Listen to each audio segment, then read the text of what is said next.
प्रिय अनपेक्ष शुचिर्दक्ष उदासीनो गतव्यथः अनपेक्ष शुचिर्दक्ष उदासीनो गतव्यथा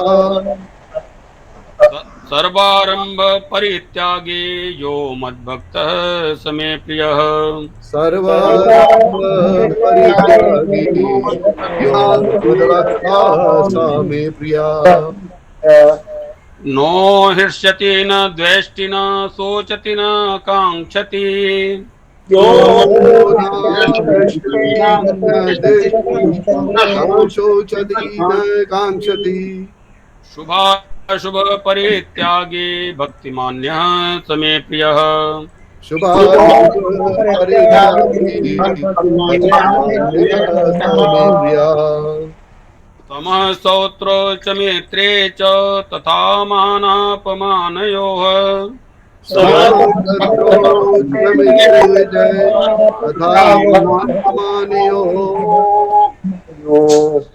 शीतोष्ण सुख दुखेषु समः संग विवर्जितः शीतोष्ण सुख दुखेषु संग विवर्जितः तुल्य निंदा स्तुर्मौनि संतुष्टो येन केनचित्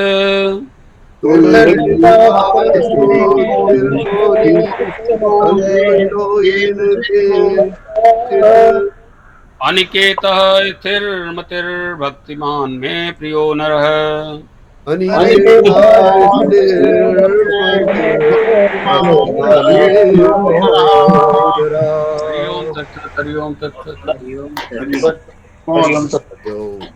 बहुत बढ़िया। बहुत।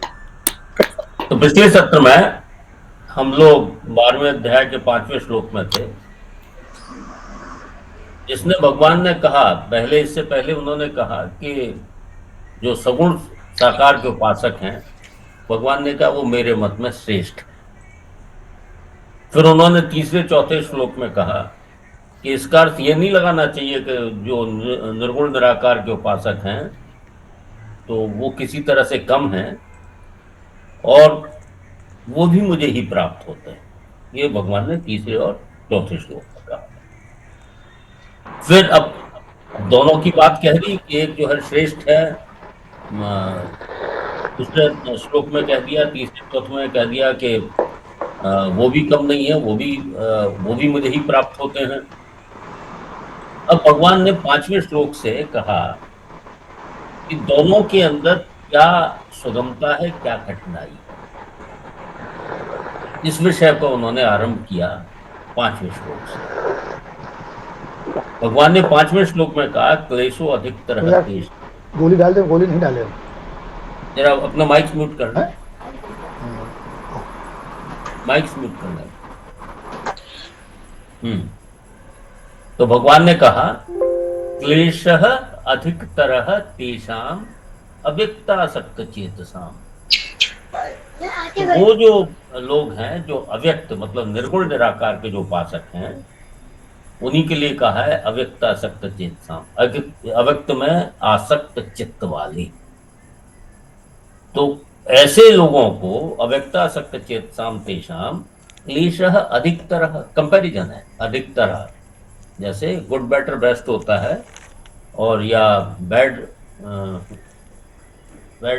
वर्स वर्स ये होता है। तो उन्होंने कहा कि इनमें ज्यादा, इसमें जो निर्गुण उपासना है इसमें ज्यादा कठिनाई है। क्लेश का मतलब कठिनाई, और कठिनाई का कारण भी भगवान ने इसी श्लोक में बतला दिया, क्योंकि देहवद भी, देहमानियों के द्वारा, जो कि अभी तक अपने को देह मानते हैं, अपने अभी तक आत्म भाव में स्थित नहीं हुए हैं, वही देहमानी।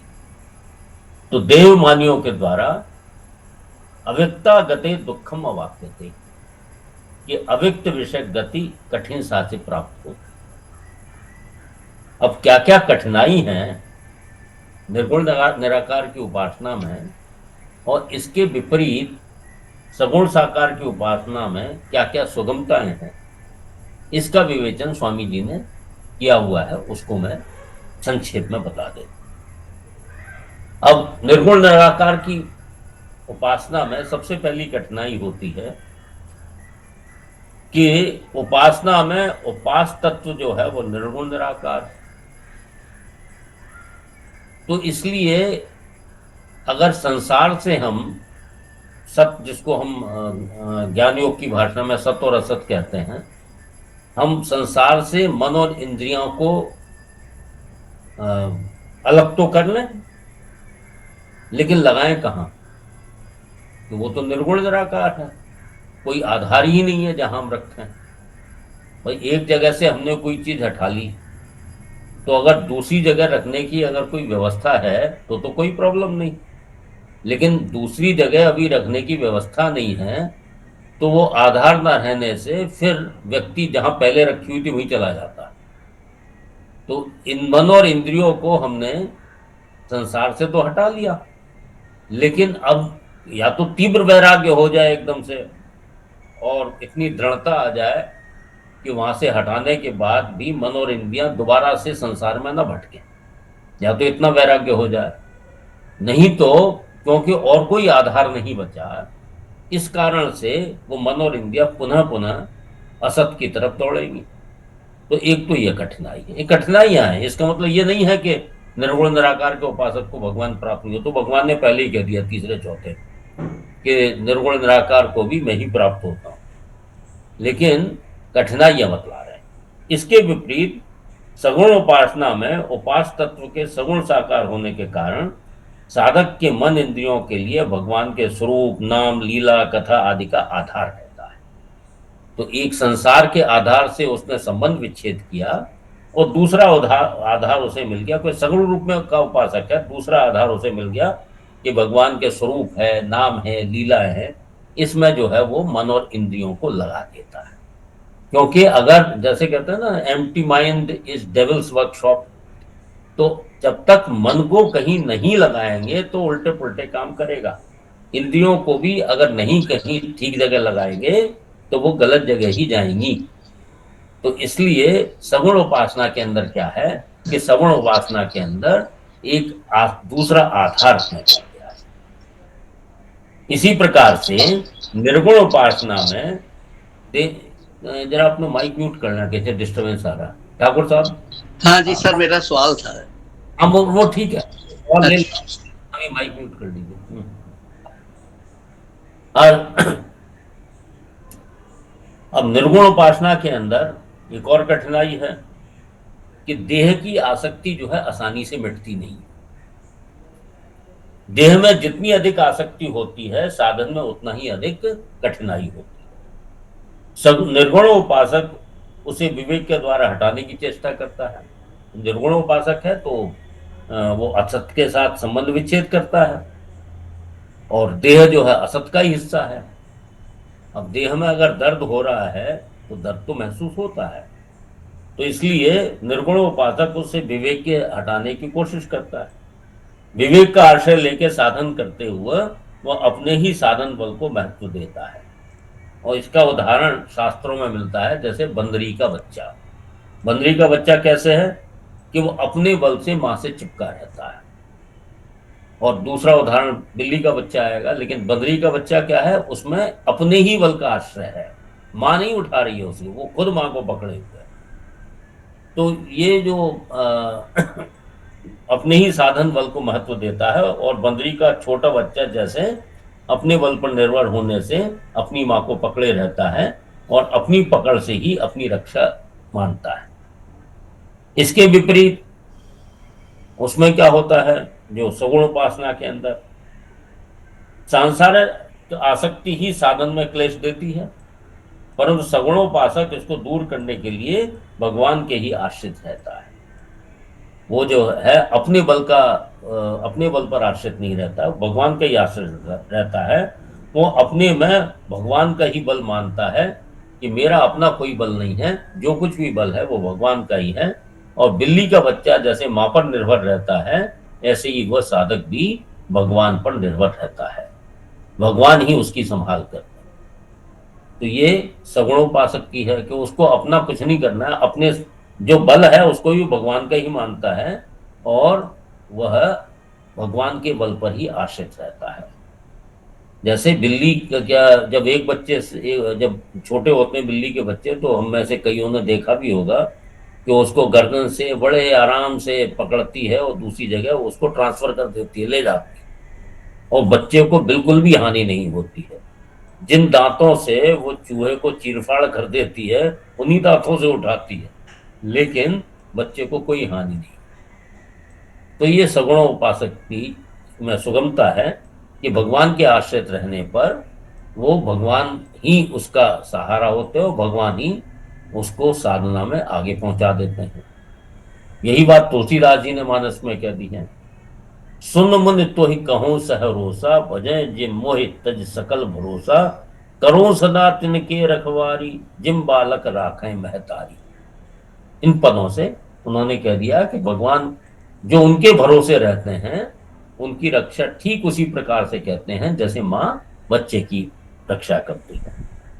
और दूसरे केस के अंदर जो निर्गुण उपासक होते हैं उनके लिए भी मानस में कह दिया है, मोरे प्रौढ़ तनय सम ज्ञानी, बालक सुख सम दास।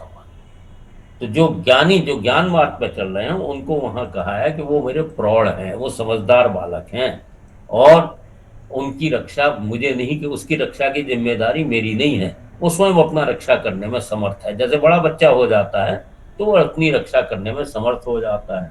और बालक सुत सम दासमानी, और जो मेरे ऊपर ही निर्भर है वो छोटे बालक की तरह है, उसकी रक्षा की जिम्मेदारी मेरी।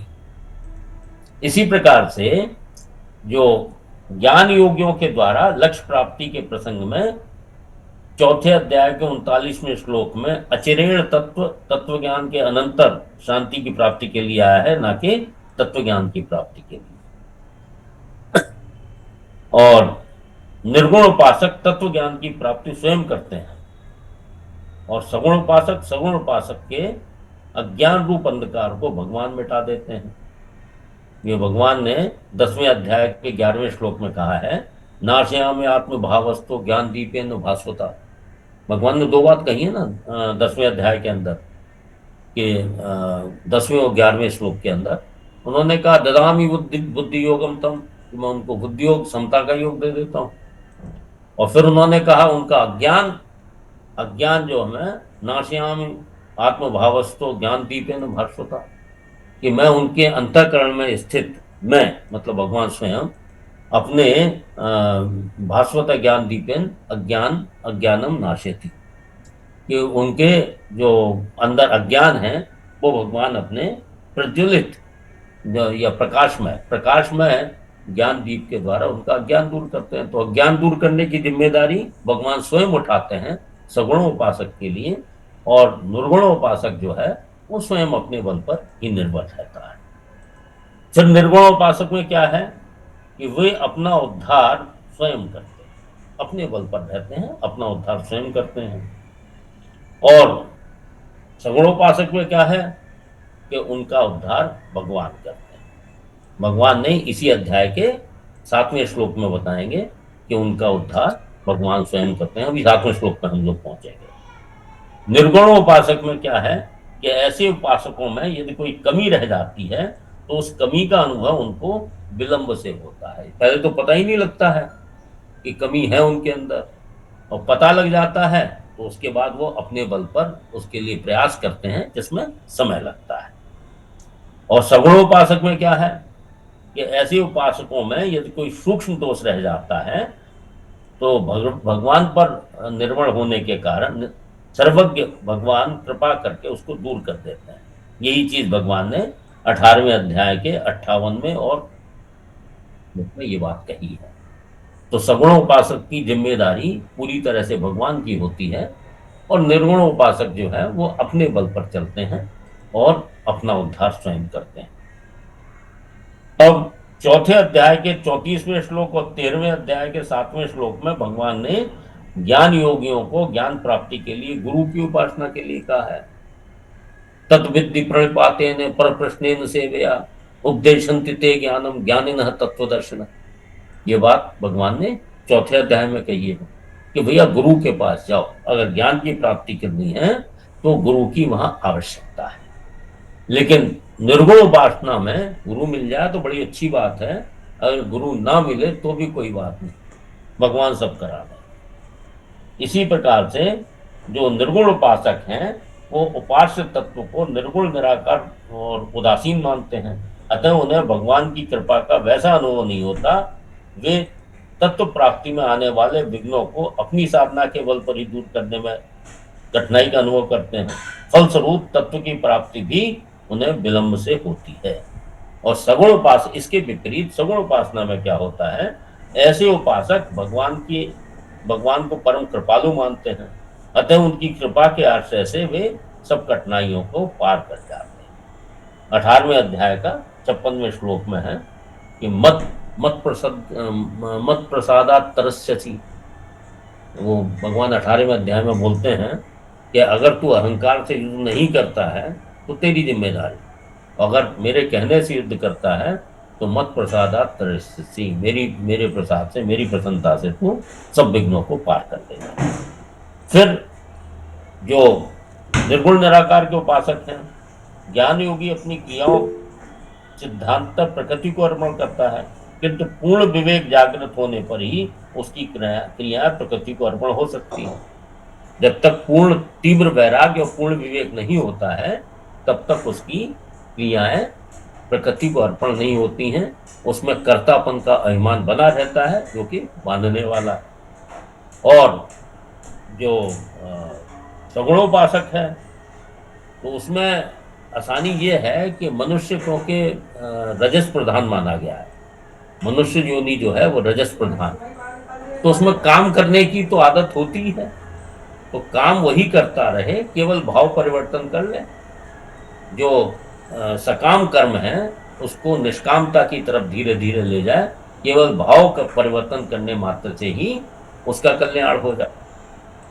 इसी प्रकार से जब तक निर्गुण उपासना के अंदर जब तक साधक के चित्त में पदार्थों का किंचित मात्र भी आदर तथा अपने कहलाने वाले शरीर और नाम में अहंता ममता है, तब तक उसके लिए पदार्थों को मायामय समझकर उनका त्याग करना कठिन होता है। इसके विपरीत जो सगुण उपासक है उसमें हृदय में पदार्थों का आदर रहते हुए भी यदि वे प्राणियों की सेवा में लग जाते हैं तो उन्हें पदार्थों का त्याग करने में कठिनाई नहीं होती। सत्पात्रों के लिए पदार्थों के त्याग में तो और भी सुगमता है। कोई सत्पात्र मिल जाए, आपने उसको दान दे दिया, पदार्थों का त्याग कर दिया, तो ये सुगमता सगुणोपासक की है। निर्गुणोपासक का क्या होता है कि अगर जरा सी भी उसकी अहंता ममता रहती है तो उसके लिए पदार्थों को निर्गुणोपासक क्या मानता है कि पदार्थ जो है वो मायामय है, ये भाषित सत्ता इनके अंदर है, तो इसलिए उनका त्याग करने में कठिनाई हो। जो अंतिम स्वामी जी ने लिखा है, यह साधक पात्र बनने पर भी तत्व को प्राप्त कर सकेगा। जो निर्गुण उपासक का साधक है, पात्र बनने के लिए विवेक और तीव्र वैराग्य की आवश्यकता होगी, जिनको आसक्ति रहते हुए प्राप्त करना लगभग असंभव है। जब तक आसक्ति पूरी तरह से नहीं जाएगी तब तक उसको प्राप्त नहीं किया सकता, तत्व को प्राप्त नहीं किया जा सकता। और सगुणोपासक में सुगमता क्या है, इस साधन में विवेक और वैराग्य की उतनी आवश्यकता नहीं है जितनी की विवेक और वैराग्य की आवश्यकता निर्गुण उपासक की है, उतनी आवश्यकता नहीं है जितनी प्रेम और विश्वास की। सगुणोपासक में प्रेम और विश्वास की आवश्यकता अधिक है और वैराग्य की आवश्यकता तो होती है लेकिन उससे काफी कम होती है। जैसे कौरवों के प्रति द्वेषवृत्ति रहते हुए भी द्रौपदी के पुकारने मात्र से भगवान प्रकट हो जाते थे, क्योंकि वह भगवान को अपना मानती थी। अब यहाँ द्रौपदी के अंदर अभी उसका जो अंतःकरण पूरी तरह शुद्ध नहीं है, उसका कौरवों के प्रति द्वेष दृष्टि है, लेकिन इसके बावजूद भी भगवान उसके पुकारने पर प्रकट हो जाते थे। कहने का आदत यह है कि कहने का मतलब यह है कि इस साधन के अंदर, सगुण उपासना के अंदर विवेक और वैराग्य की आवश्यकता तो होती है, लेकिन कंपैरेटिवली जो निर्गुण उपासक है उसकी अपेक्षा से बहुत कम हो।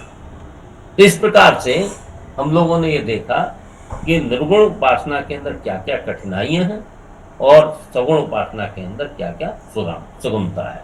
तो इसीलिए भगवान ने कहा है 5वें श्लोक के अंदर, अव्यक्ता ही गतर दुखम देह बद्धिर वाप्यते, कि जो अव्यक्त के उपासक हैं, जो देह अभिमानी है, मतलब है जो अपने को देह के साथ आइडेंटिफाई करते हैं, उनको हम कहते हैं देह अभिमानी। जैसे आई एम दिस बॉडी, ये देह अभिमानी हो गया। तो देह बद्धिर अवाप्यते, तो जो देह अभिमानियों के द्वारा अव्यक्त विषय गति कठिनता से प्राप्त की जाती है।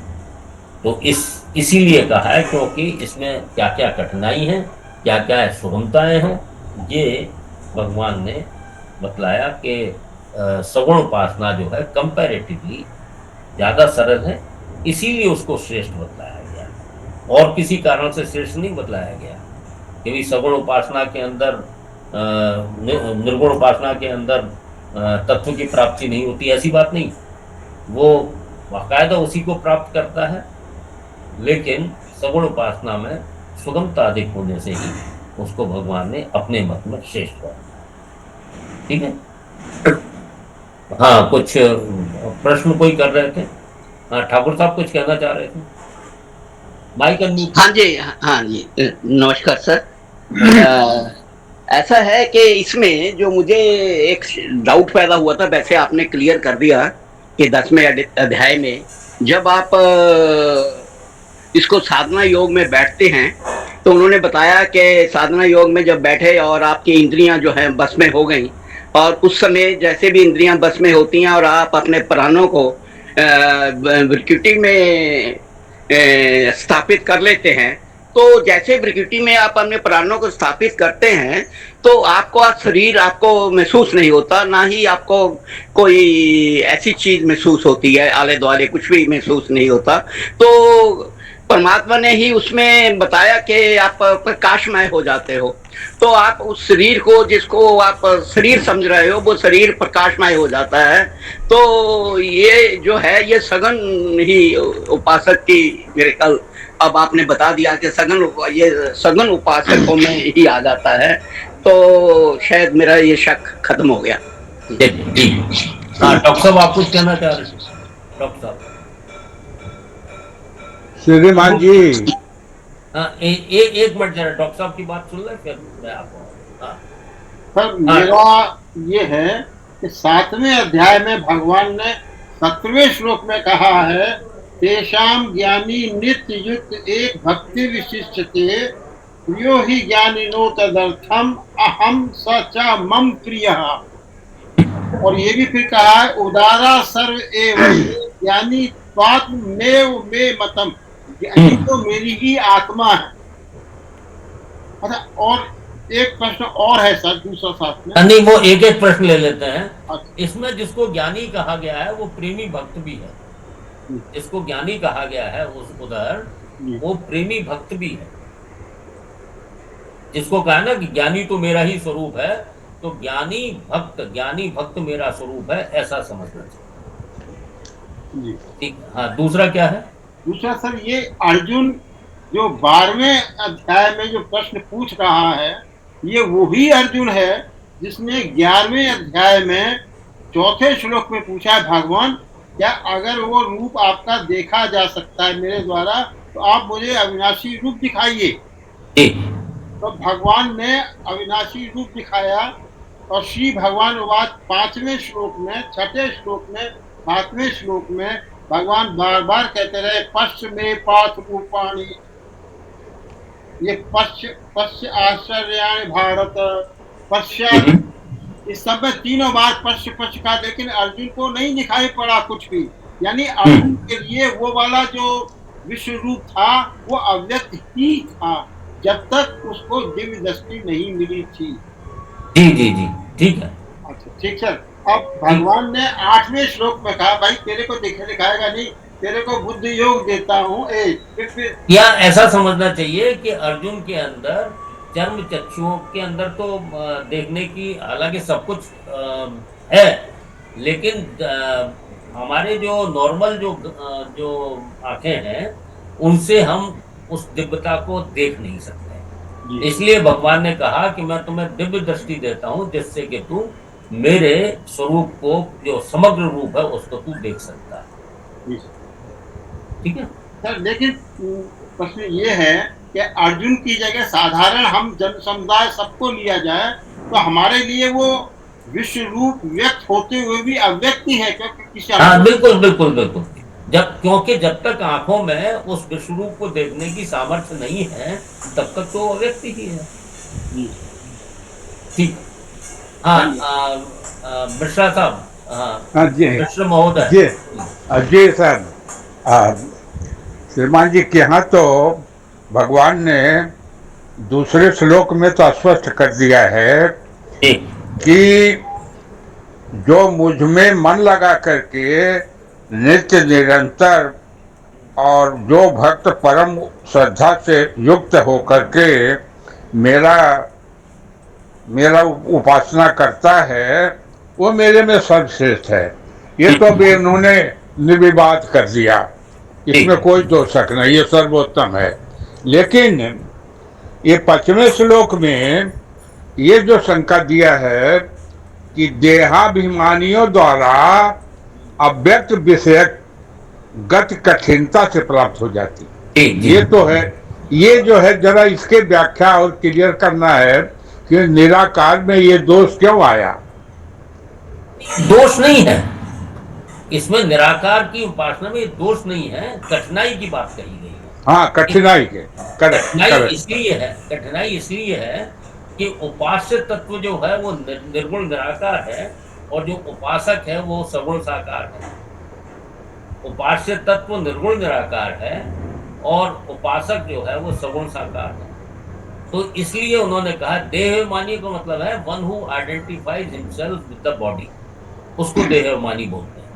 कि देह, उसकी जो आसक्ति देह के अंदर है, तो जब तक देह से आसक्ति नहीं छूटती है तब तक वो निर्गुण निराकार की तत्व को कैसे जानेगा। हाँ, अब यहाँ तो साहब ये भी एक प्रश्न आता है कि निराकार का मतलब जो ब्रह्म है वो सर्वत्र है, ये तो सिद्ध है। और साकार तो बाद को प्रकट होता है, जो भक्तन हित लागी प्रण प्रार्थित अनुरागी, वो तो भक्तों के हित के लिए प्रकट होते हैं। लेकिन एक्चुअली सत्य तो ब्रह्म ही है जो निराकार है। और उसमें फिर ये दिक्कत भी बता रहे हैं कि ये अव्यक्त विषय गति कठिनता से प्राप्त होती है। तो ये हाँ, जी, जो कठिनाइयां हैं उसके विषय में हम लोगों ने बड़ी डिटेल में चर्चा की कि कठिनाइयां क्या है निर्गुण उपासना के अंदर और सुगमता क्या है सगुण उपासना के अंदर। यही तो चीजें हमने इतनी देर से हम लोग उस पर चर्चा कर रहे हैं कि सगुण उपासना के अंदर ज्यादा सुगमता है अनेक कारणों से, वो कारण अभी हम लोगों ने चर्चा की उस पर। और निर्गुण उपासना के अंदर कठिनाइयां हैं, लेकिन जिसका मन निर्गुण उपासना में लगता है वो निर्गुण की तरफ जाएगा कठिनाई की बावजूद। हाँ, इनके फॉलोअर तो कम होंगे। हाँ, मतलब आसानी और वो बतला दिया है। और भगवान ने कह दिया अवत्या ही गतर दुखम देहवद्भे अवाप्यते। तो क्लेश क्या है कि एक सबसे बड़ा क्लेश तो यही हो जाता है कि उपासक और उपासक के अंदर भेद हो गया। उपासक सगुण साकार, उपास्य निर्गुण निराकार, ये सबसे बड़ा भेद हो गया। और इसी कारण से और अनेक भेद हैं जो अभी जिनकी चर्चा हुई है, इसी कारण सबसे ज्यादा कठिनाई उसके अंदर आती है। लेकिन ब्रह्म और जिसको हम भगवान कहते हैं उसमें तुलसीदास जी ने कह दिया सगुण निगुण नहीं कछु भेदा। उन्होंने एग्जाम्पल भी दे दिया कि सगुण क्या है कि जो अग्नि, जो प्रकट अग्नि है, जैसे लकड़ी जल रही है तो जो प्रकट अग्नि है वो सगुण है और जो काठ के अंदर जो लकड़ी है वो निर्गुण है। ये उन्होंने एग्जाम्पल देके भी समझा दिया। चलिए, हाँ, अच्छा, कई हाथ उठ गए हैं। हाँ, बीएन पांडे जी। प्रणाम सर। प्रणाम सर। ये अभी आपने जो पढ़ाया था तीसरे चौथे श्लोक में उसमें से 8 गुण मैंने लिखा था, इनके जो दिए गए हैं कि 8 गुण। लेकिन फिर मुझे ध्यान आया कि आपने पिछले अध्याय में बताया था कि जीवात्मा के सर्वगतः नित्य सर्वगतः स्थाणु अचलो अयम सनातना, और दूसरा अव्यक्तो। तो ये सर्वगतः, अचला और अव्यक्त, 3 गुण तो जीवात्मा के भी है सर। तो इसमें क्या हम समझे इसको? अरे ये 3 गुण नहीं, ये सारे के सारे गुण जीवात्मा के, मतलब है ना केवल 3, ये सारे जब दूसरे अध्याय में हम जाएंगे। अध्याय 2 में तो 3 ही गुण दिया है। कौन से? अध्याय 2 में तो 3 ही गुण है। ठीक है, लेकिन सारे गुण जो भी यहाँ गुण कहे गए हैं, वो जी। सारे गुण जो हैं वो आत्मा के भी वही गुण हैं, क्योंकि आत्मा और परमात्मा में कोई भेद नहीं है। वही मैं देख रहा था सर कि मतलब कि अध्याय 2 में खाली 3 ही गुण दिया है, उसमें खाली सर्वगता। नहीं, वो 3 ही नहीं दिया है, उसको दोबारा देखिए, उसमें और भी दिया है अध्याय 2 अच्छा, में। अच्छा। मैं इसको बता दूंगा। तो ये सारे गुण जो हैं, जो यहाँ कहे गए हैं, अव्यक्तम, सर्वत्रगम, अचिंत्यम, कूटस्थम, अचलम, ध्रुवम, ये सारे गुण जो हैं वो आत्मा के भी बताए गए हैं दूसरे अध्याय। जी, आखिरी प्रश्न राजेंद्र सक्सेना साहब बोलिए। हाँ, प्रणाम आचार्य जी। प्रणाम। अभी सर बहुत देर से विवेचना चल रही है कि निर्गुण निराकार और सगुण साकार की।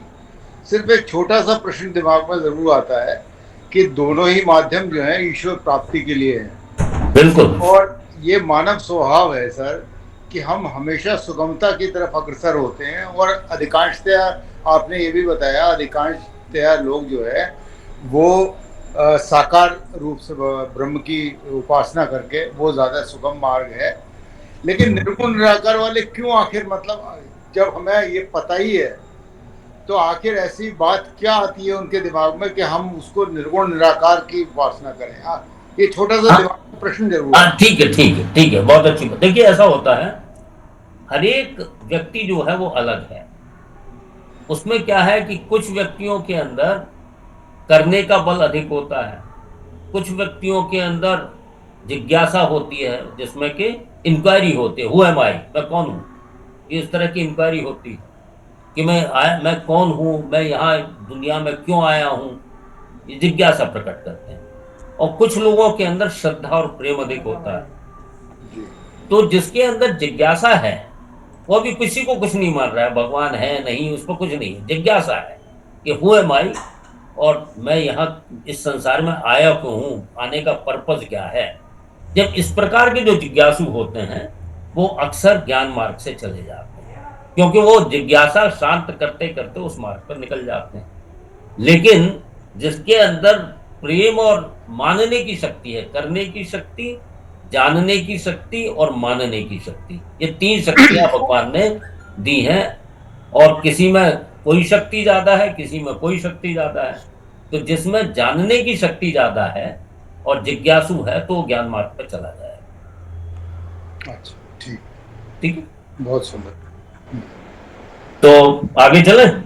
हाँ जी, मतलब कहने का तात्पर्य ये है कि व्यक्ति, हर एक व्यक्ति की अपनी जिज्ञासा के अनुसार ये मार्ग का निर्धारण स्वयं अपने बुद्धि से करता है। अब जैसी उसकी मान्यताएं हैं, जैसे उसके अनुसार उसके मार्ग का निर्धारण, उसमें बहुत सारी चीजें हैं। प्रारब्ध भी उसका चल रहा है, में उसका जन्म हुआ है वो भी चल रहा है, जिन शास्त्रों का उसको अध्ययन करने का मौका मिला है वो भी चल रहा है, अनेक चीजें मिलके चल रही है। क्योंकि इस तरीके की जिज्ञासा तभी आती है सर कि आखिर जैसे हमने कोई भी मूर्ति अपने दिमाग में बिठा रखी है भगवान की, तो वो भी तो किसी ना किसी रूप में, मतलब कभी ना कभी स्थापित करी गई होगी। हमारे पुराने जो भी हमारे रहे होंगे लोग, उनके द्वारा जो मान्यता होगी उसको एक चित्रित किया गया होगा, वो हमने अपने दिमाग में बिठा लिया।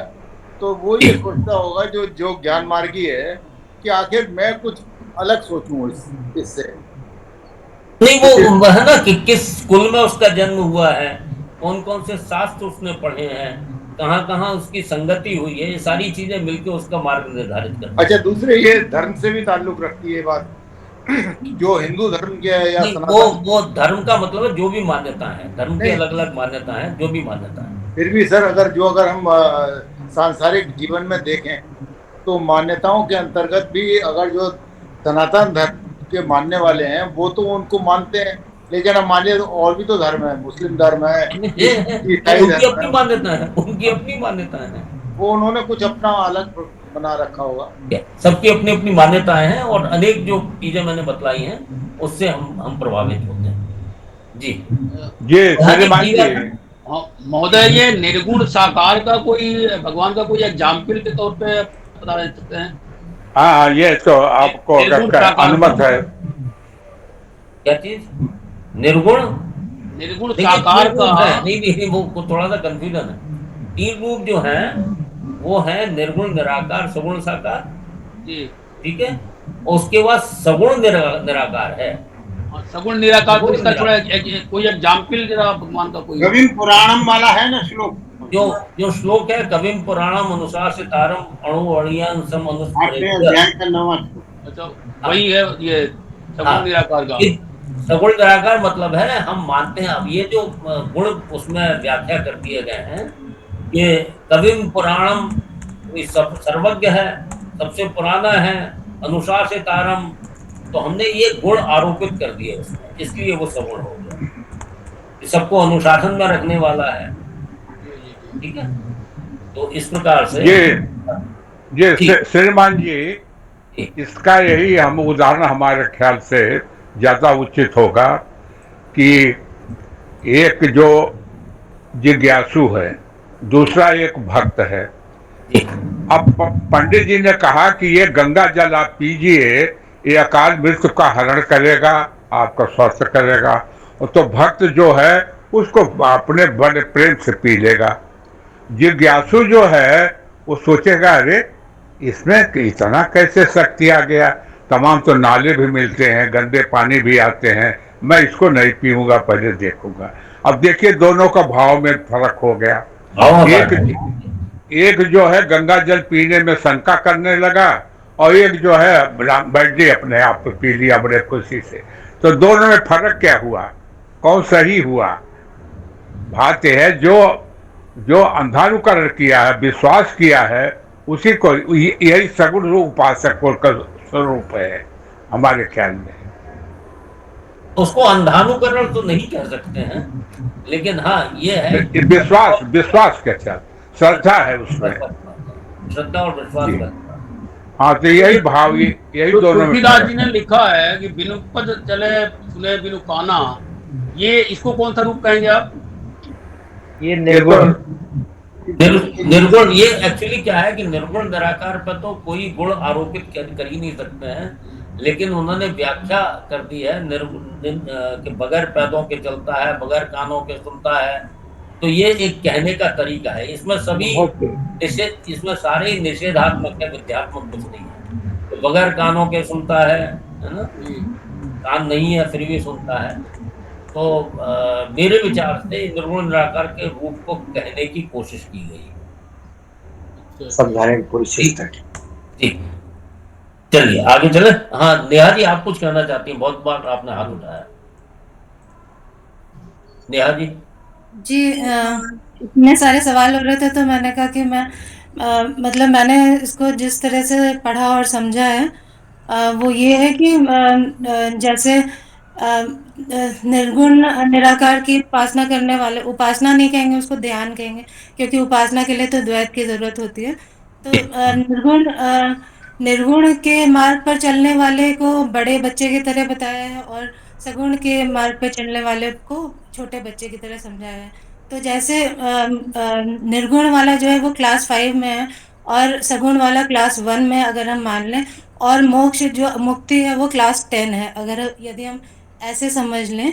तो जो निर्गुण जो सगुण वाला है उसको जो सिखाया जा रहा है वो सीख कर ही स्टेप बाय स्टेप क्लास 5 तक जाएगा। क्लास 5 अगर उसको डायरेक्टली करने को बोल दिया जाए, उसको डायरेक्ट मार्ग भी बोलते हैं, डायरेक्ट वे। जो निर्गुण उपासना है वो डायरेक्ट वे है, लेकिन वो हमारी अभी करंट स्थिति क्या है, हम आसपास जहाँ देखें वो सब सगुण उपासक ही दिखेंगे। निर्गुण उपासक जो है वो जो ज्ञान मार्गी सन्यासी, हम में से कितने लोग रमणा महर्षि के लेवल पर हैं, ओनली फ्यू, जैसे हम देखते हैं कि कुछ बच्चे होते हैं जो डायरेक्ट जिनकी मतलब अद्भुत प्रतिभाशाली जो चाइल्ड प्रोडिजी होते हैं, वो डायरेक्ट क्लास 5 में चले जाते हैं। लेकिन ऐसे कितने बच्चे होते हैं जो डायरेक्ट क्लास 5 में जाते हैं। तो सही बात। इसलिए हमें जो है वो एज अ चाइल्ड नर्सरी में, हम प्री स्कूल में भेजते हैं बच्चों को। उनको ज़्यादा हैंड होल्डिंग की ज़रूरत होती है। वहाँ के टीचर्स भी अलग होते हैं। वैसे टीचर्स क्लास 5 में नहीं मिलते हैं। क्लास 5 में बच्चों को अलग तरह से ट्रीट किया जाता है। वो ज़्यादा इंडिपेंडेंट होते हैं बच्चे। तो वैसे ही जो है वो हम जो है स्टेप बाय स्टेप हमें भी क्लास 5 में जाना है, और क्लास 5 में जाके हमें भी जो है वो क्लास 10 की तरफ ही जाना है। जी तो जी जी। इस तरह से समझा हाँ, जा वो सकता सही बात है, ये आपकी बात सही है, लेकिन अपना अपना स्वभाव भी होता है। अब है। जैसे जी। जब हम लोमश हाँ। ऋषि का दृष्टांत देखते हैं कि जी। काकभूषण जी और लोमश जी का जब आपस में वार्ता होती है, तो उसमें क्या है, लोमश ऋषि उनको निर्गुण निराकार का उपदेश देते हैं, और काकभूषण जी जो है उनका मन जो है सगुण साकार में रमा हुआ है। ऐसा नहीं है कि निर्गुण निराकार की प्राप्ति उनको नहीं है, जी। लेकिन उनका सगुण साकार में मन रमा हुआ है। उनका जी। स्वभाव जो है सगुण साकार वाला हो गया है। अब जी। लोमश ऋषि उनको बोल रहे हैं, और वो कहते हैं कि नहीं नहीं, वो उसका विरोध कर रहे हैं कि नहीं नहीं, निर्गुण नहीं सगुण। तो जब जी। विरोध किया तो लोमश ऋषि को गुस्सा आ गया, और गुस्सा कर लिया। हालांकि उस स्थिति में भी काकभूषण जी सिद्ध थे, सिद्ध पुरुष होने के बाद भी जब लोमश जी को गुस्साया, उन्होंने जो है श्राप दे दिया। लेकिन उसमें भावना कितनी सुंदर दी है तुलसीदास जी ने, कि काकभूषण जी को ना कुछ भय, ना दीनता आई, ना भय हुआ, ना कोई दीनता आई। और वो जो है उन्होंने कहा अच्छा भी कौवा हो जा, तो कौवा हो गया, उड़ के चलने लगे। पूरा एक्सेप्ट कर लिया। हाँ, तो उन्होंने जो है इतने, मतलब वो उस स्तर पे थे कि उनको ज्ञान था निर्गुण निराकार का भी, सगुण साकार का भी, लेकिन उसके बावजूद भी वो सगुण साकार में उनका मन रम गया। जी। तो वो ऐसे तो ही हनुमान जी को राम जी का ही रूप, उनको उनको कृष्ण जी का भी उन्होंने बोला कि नहीं, हाँ, मुझे राम जी का ही चाहिए। तो वो हाँ, तो हाँ, वो तो है। वो अम, तुलसीदास जी के विषय में भी ये कहा गया कि जब वो मथुरा में वृंदावन में जाते हैं, तो उस समय वो जब मंदिर में जाते हैं कृष्ण भगवान के, तो एक कृष्ण भक्त थे, नाम उनका याद नहीं है मुझे। तो कृष्ण भक्त थे, उन्होंने उलाहना दे दिया कि अपने अपने इष्ट की तो सब पूजा करते हैं, जो दूसरों की इष्ट की पूजा करता है वो मूर्ख है। तो तुलसीदास जी ने कहा कि अब जब तक आप राम का रूप नहीं धरोगे, तब तक मैं आपको नमस्कार नहीं करूंगा। तो उन्होंने, भगवान ने राम का रूप धरा, और रूप धरने के बाद उन्होंने नमस्कार किया। तो ये जो है अनेक कथाएं हैं जिनसे हमें कुछ कुछ पता लगता है, अनेक चीजें। तो जिसका मन जिसमें रम जाए, तुलसीदास जी का मन जो है वो राम रूप में मना हुआ, जी। रमा हुआ था। जी। तो इस प्रकार से है। जी, चलिए बस एक अब एक पॉइंट और था कि जी, यहाँ पे जो कठिनाई बताई गई है वो जी, इसलिए है कि अगर हम डायरेक्टली जंप करना चाहें, अगर बहुत सारे लोग जो होते हैं, जो हम सारे लोग अगर हम डायरेक्टली ज्ञान मार्ग पे चलना चाहें, हम डायरेक्टली निर्गुण निराकार की उपासना करना चाहें, तो वो हम कर नहीं सकते, क्योंकि हमें एबीसी अगर नहीं पता है, हम डायरेक्टली सेंटेंसेस तो पढ़ नहीं सकते हैं। तो वहाँ क्लास 5 में हम डायरेक्ट जा ही नहीं सकते। वही, वो तो देहाभिमानियों के लिए, और वो लेवल हमारा जब तक नहीं होगा तब तक हमारे लिए वो बहुत कठिन है। जब कि तक हमारा तीव्र वैराग्य नहीं होगा, हाँ, तब तक वो पर निर्गुण निराकार जो है उसमें आगे बढ़ना मुश्किल है। मुश्किल है। जी, वही है, सही अब बात आगे चलें। सर एक छोटा सा क्वेश्चन था, अब सत्संग हो गया सर। अगर ऐसा माना जाता और है भी कि मनुष्य बुद्धिजीवी प्राणी है, तो उसके मन में अगर ये विचार आता है, चाहे वो सगुण साकार की ही भक्ति करता है मान लीजिए, तो उसके अंदर एक जिज्ञासा उठना बहुत गलत बात नहीं है कि मैं कौन हूँ, कहाँ से आया हूँ, और मुझे करना क्या है, प्राप्त क्या, what I have to obtain in this life. ये तीन प्रश्न अगर उठते हैं तो कोई गलत नहीं है, वो भक्ति मार्ग में भी उठ सकते हैं, सगुण भक्ति मार्ग के भी उठ सकते नहीं नहीं, बिल्कुल उठ सकते हैं, लेकिन उसकी, उन प्रश्नों की को उसका शमन करना, उनका उत्तर देने की जिम्मेदारी किसकी? हैं। उसकी जिम्मेदारी किसकी? और उसके लिए गुरु के पास जाना पड़ेगा। भगवान, वो तो भगवान की है। भगवान की है। और इसीलिए भगवान ने 10वें अध्याय का जो 11वां श्लोक है उसको पढ़िए, नाश्यामि आत्म भावस्तो ज्ञान दीपेन भास्वता। तो भगवान अपनी जिम्मेदारी कैसे उठाते हैं कि उसके अज्ञान को जो है, अज्ञान जम तमह लिखा हुआ वहां, कि उनके अज्ञान रूपी अंधकार को किससे नाश कर देते हैं? भास्वता ज्ञान दीपेन, जो प्रकाशमय ज्ञान दीप के द्वारा उसका ज्ञान को तो भगवान अपनी जिम्मेदारी उठाते हैं उस केस के अंदर। क्योंकि जो भक्त है उसके अंदर भगवान कोई कमी नहीं रखते हैं, उसको बुद्धि ददामि बुद्धि योगम तम, उसको मैं बुद्धि समता वाला रूप भी योग दे देता हूँ, मतलब जो योग का प्रापणीय तत्व है।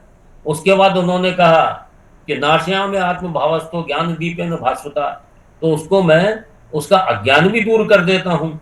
तो भगवान अपने भक्त में कोई कमी नहीं रखते हैं, उसका कर्मयोग का प्रापणीय तत्व भी उसको प्राप्त हो जाता है और ज्ञान योग का जो प्रापणीय तत्व है वो भी उसको प्राप्त हो जाता है। चलिए अब 6ठे श्लोक पर, ये तु सर्वाणि कर्माणि, ये तु सर्वाणि कर्माणि मयि सन्न्यस्य मत्पराः, मयि सन्न्यस्य मत्पराः, अनन्येनैव योगेन अनन्येनैव योगेन मां ध्यायन्तुपासते, मां ध्यायन्तुपासते। ये तु सर्वाणि कर्माणि मयि सन्न्यस्य मत्पराः, ये तु सर्वाणि कर्माणि मयि सन्न्यस्य मत्पराः, अनन्येनैव योगेन मां ध्यायन्तुपासते, अनन्येनैव योगेन ध्यायन्तुपासते। परंतु ये मतलब जो लोग, तू मतलब परंतु, सर्वाणि कर्माणि सारे कर्मों को, मई ये सप्तमी लगी हुई, मुझ में, सन्न्यस्य अर्पण करके, मत्पराः मेरे परायण होकर, अनन्येन एव, ये अनन्येव जो लिखा हुआ है, अनन्येन एव, अनन्य ही, अनन्येन योगेन एव, अनन्य योग से ही, माम ध्यायन्तः मुझे, ध्यायंत यहाँ विसर्ग लगेगा, ध्यायन्तः ये सत्यांत रूप है, श्रुत प्रत्यय लगा हुआ है यहाँ, माम ध्यायन्तः मेरा ध्यान करते हुए, उपासते उपासना करते हैं। ये उसकी पूर्णता जो है अगले श्लोक में आएगी, जो उपासना करते हैं उनका मैं क्या करता हूँ, तेषाम हम समुद्धरता मृत्यु संसार सागरा, अगला श्लोक है। अब भगवान कह रहे हैं ये तो सर्वाणि कर्माणि माम मयि सन्न्यस्य मत्पराः, तो पच्छे देख लीजिए, ये तू सर्वाणि कर्माणि मयि सन्न्यस्य मत्पराः अनन्येन एव योगेन माम ध्यायन्तः उपासते, परंतु जो संपूर्ण कर्मों को मेरे अर्पण कर, कई बार लोग उसका गलत अर्थ कर देते हैं कि सारे कर्मों को त्याग करके, स्वरूप से त्याग करके, वो अर्थ नहीं है इसका। भगवान कहते मयि सन्न्यस्य मुझ में अर्पण करके, तो त्याग करके, अर्पण करके, मत्पराः मेरे परायण होकर, अनन्येन योगेन अनन्य योग से, मतलब अनन्य संबंध से, कि मैं भगवान का हूं और भगवान मेरे हैं, इसके अतिरिक्त ना मैं किसी का हूं ना भगवान किसी के हैं। भगवान तो है सबके, लेकिन यह है कि जो अनन्य है, जो अनन्य संबंध से, अनन्य मतलब न अन्य, न अन्य अनन्य, मतलब भगवान के अतिरिक्त और किसी संबंध को वो पूर्ण नहीं मानता है, केवल भगवान के ही संबंध को वो पूर्ण मानता है। तो अनन्येन योगेन मामेव ध्यायन्तः, मेरा ध्यान करते हुए, ध्यायन्तः ये कंटिन्यूअस टेंस लग जाता है, मेरा ध्यान करते हुए उपासते, जो मेरी उपासना करते हैं। तो यहाँ भगवान कहते हैं कि जो इस प्रकार से उपासना करते हैं, मयि सन्न्यस्य पदों से भगवान का आशय क्रियाओं के स्वरूप के त्याग करने का नहीं है। कारण एक तो स्वरूप से कर्मों का त्याग हो ही नहीं सकता है, हम पहले 3 अध्याय में पढ़ चुके हैं। और कर्म बंधन से मुक्त होने के लिए यह आवश्यक है कि साधक कर्मों में ममता आसक्ति और फलिच्छा का त्याग करे, क्योंकि ममता आसक्ति और फलिच्छा से किए गए कर्म मानने वाले होते हैं। तो मैं जब भगवान में अर्पण हो गए तो कर्म जो है बंधनकारी नहीं हुए, क्योंकि होता यह है कि कर्म तो हो रहा है, क्रिया हो रही है, अब वो कर्म जो है किस पे आरोपित करे, या तो खुद पे आरोपित करे तो कर्ता भोक्ता बन जाता है, या फिर प्रकृति में वो कर्म आरोपित करे जो कि ज्ञान मार्ग ही करता है, या संसार में वो कर्म आरोपित करे तो वो कर्म योगी बन जाता है, या भगवान को अर्पित कर दे तो भक्त मार्गी हो जाता है।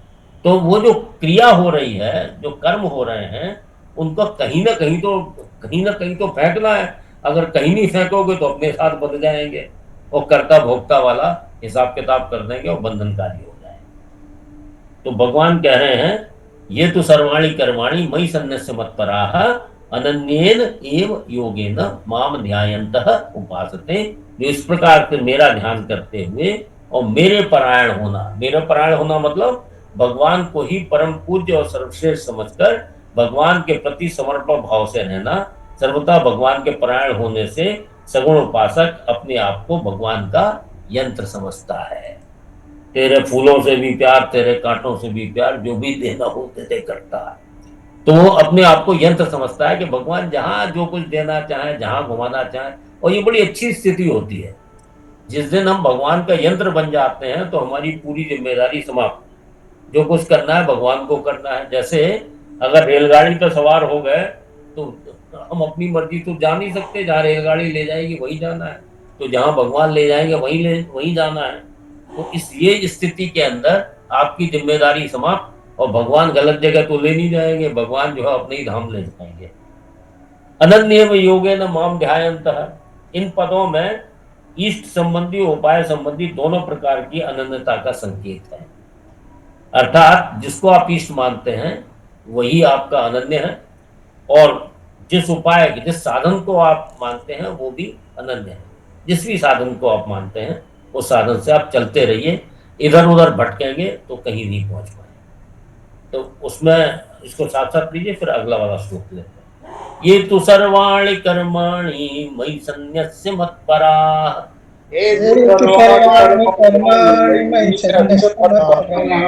अनन्येनैव योगेन मां ध्यायन्त उपासते। अब उसके लिए भगवान क्या करते हैं? तेषामहं समुद्धर्ता मृत्यु संसार सागरात् भवामि न चिरात् पार्थ मय्यावेशित चेतसाम्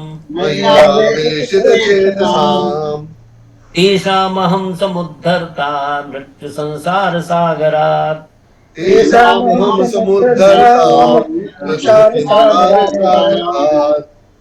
भवामि न चिरात् पार्थ मय्यावेशित चेतसाम्।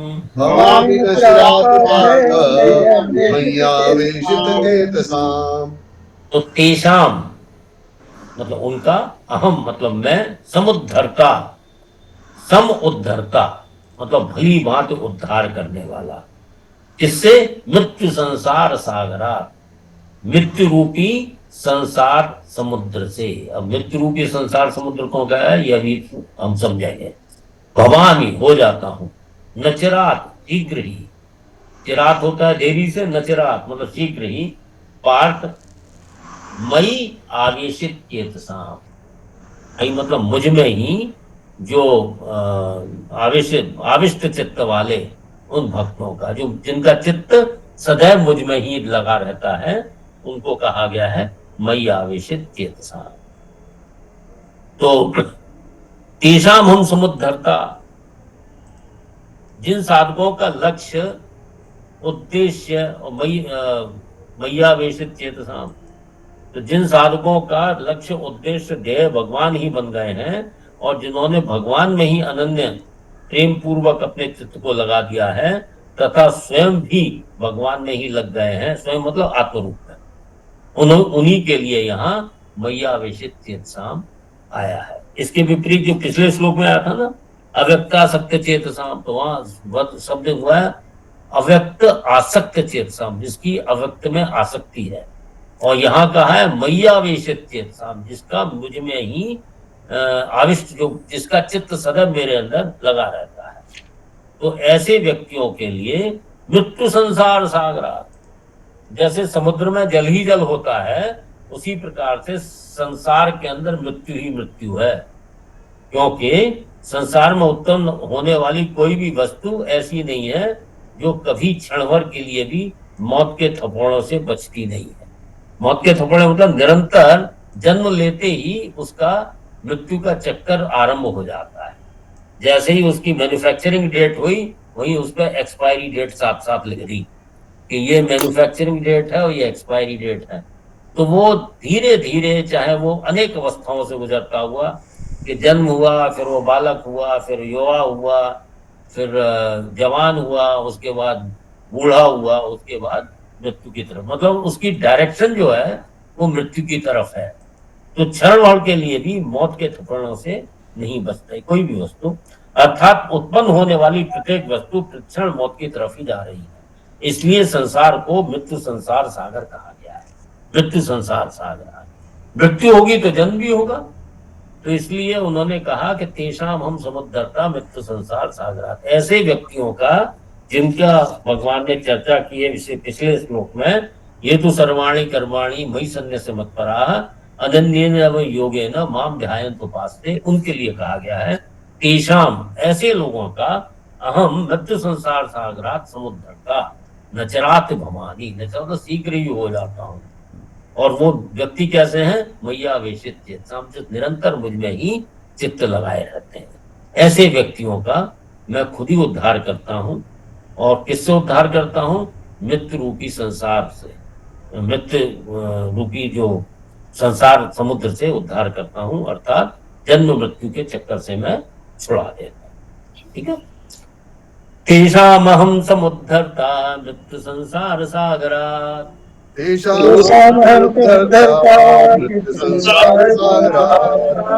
भवामि न चिरात् पार्थ मय्यावेशित चेतसाम्।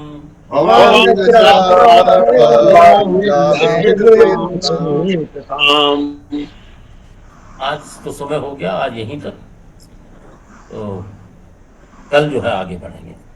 ठीक है, एक बार साथ साथ ले लीजिए, उसके बाद समापन कर देते हैं।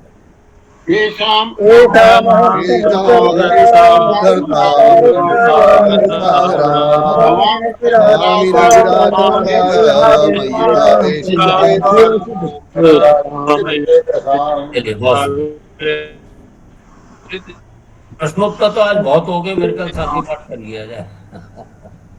अच्छा अमिताभ जयसवाल जी, शांति पाठ के बाद आपका प्रश्न लेना।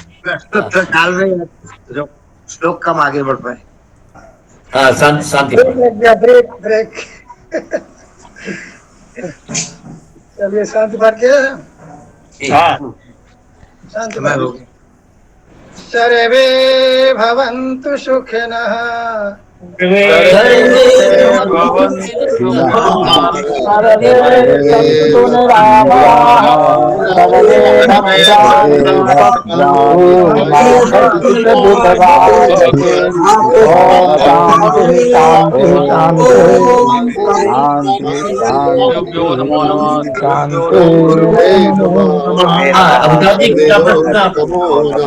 प्रणाम सर ये पूछना था कि ये मदर्पण कर्म, मदर्थ कर्म और मत कर्म जो ये सब डिफरेंस है, थोड़ा सा इसको एक्सप्लेन कर दीजिए। देखिए, मदर्पण कर्म ऐसा है कि जिनका उद्देश्य पहले कुछ और हो, और किंतु कर्म करते समय अथवा कर्म करने के बाद उनको भगवान को अर्पण कर दिया जाए, उसको बोल दिया है मद अर्पण कर्म जी। और मदर्थ कर्म जो है, यहाँ शुरुआत से ही भगवान को उद्देश्य बना के मद अर्थ, जैसे अर्थ का मतलब उनके लिए, मदर्थ मतलब मेरे लिए। जो अर्थ जब सब कहते हैं ना, जैसे हम संस्कृत में बोल रहे हैं किमर्थम भवान गच्छति, आप क्यों जा रहे हैं जी, तो यहाँ मदर्थम का मतलब के लिए, मतलब चतुर्थी का भाव आता है। जब अर्थ लग जाता है तो चतुर्थी का भाव आ जाता है। तो मदर्थन कर्म, तो ये जो है शुरुआत से ही कर्म भगवान को ही उद्देश्य बना के भगवान की प्रसन्नता के लिए किए जा रहे, यही सूक्ष्म भेद है। एक करने के बाद में समर्पण हो रहा है, दूसरा शुरुआत से ही उसमें जो कर्म किया जा रहा है भगवान को उद्देश्य बना के किया जा रहा है जी। ठीक है जी, धन्यवाद सर, प्रणाम। चलिए, सर्वभ्यो नमो नमः।